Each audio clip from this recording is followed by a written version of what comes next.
మనతో ఉన్నారు అనురాధ గారు, అలాగే రేవతి గారు, శ్రీదేవి గారు అండ్ చక్రవర్తి గారు. నమస్తే అండి అందరికీ.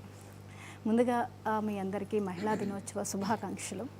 సో మహిళల గురించి మనం ఇలా ఒక రోజు వచ్చినప్పుడు మాట్లాడుకుంటూ ఉంటాం. కానీ ప్రతి మహిళ ఎదగాలి అంటే తనకి ఆరంభం మొదటి అడుగు కుటుంబం నుంచే పడాల్సి ఉంటుంది. ఫస్ట్ మనకి పిల్లర్ అక్కడే తల్లితో స్టార్ట్ అవుతుంది. తల్లి, తండ్రి, మిగిలిన కుటుంబ సభ్యుల ప్రోత్సాహమే మనం ఏది సాధించాలన్నా వాళ్ళే రీజన్ అవుతూ ఉంటారు. అయితే మధ్యలో ఎన్నో అవాంతరాలు వస్తుంటాయి.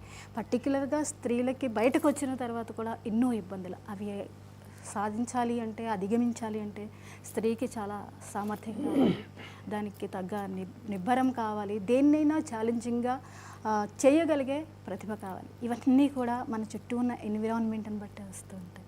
అలా నేటి కాలంలో స్త్రీలు అన్నీ అధిగమిస్తున్నారు. ఈక్వల్ కదా, వాళ్ళకంటే మోర్ దెన్ అవుతున్నటువంటి రోజులు వచ్చాయి. లక్కీగా స్త్రీ తన మనుగడని చాటుకుంటా ఉంది.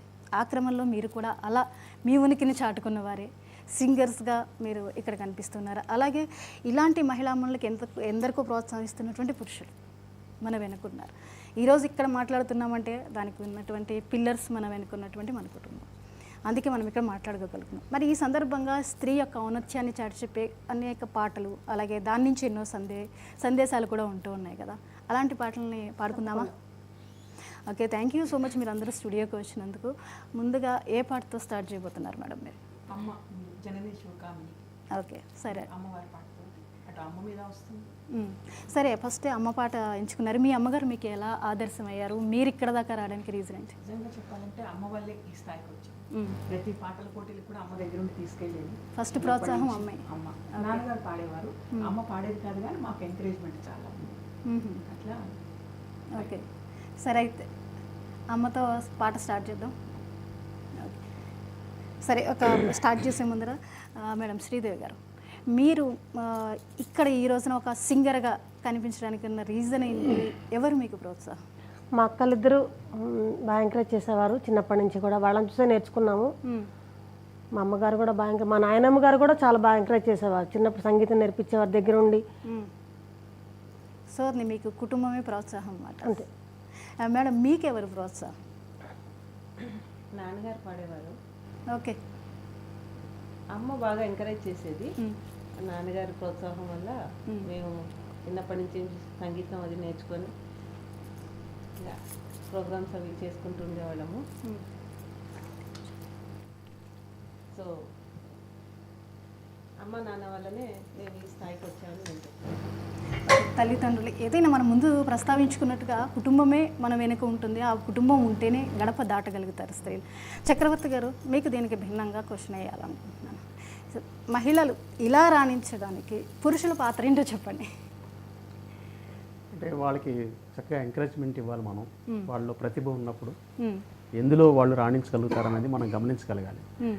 గమనించి వాళ్ళని అందులో ప్రోత్సహించి, సపోజ్ మ్యూజిక్ అనుకోండి, వాళ్ళకి చిన్నప్పటి సంగీతం నేర్పించడం, వాళ్ళని చిన్నప్పుడు కాంపిటీషన్స్ తీసుకెళ్ళడం, ఎక్కడ మైక్ దొరికితే అక్కడ పాడే అవకాశం వాళ్ళకి ఇప్పించడం, ఇలాంటివన్నీ చేస్తుంటుంటే వాళ్ళు ఒక రకమైన భయం అది పోయి వాళ్ళు బాగా రాణించడానికి అవకాశం ఉంటుంది.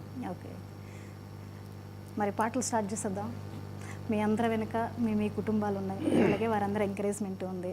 సో ఇవన్నీ చెప్పే చక్కటి పాటలను అయితే పాడుకుందాం. మేడం అనురాధ గారు, స్టార్ట్ చేసాను.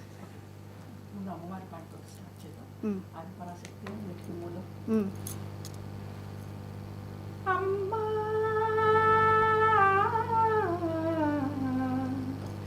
అమ్మా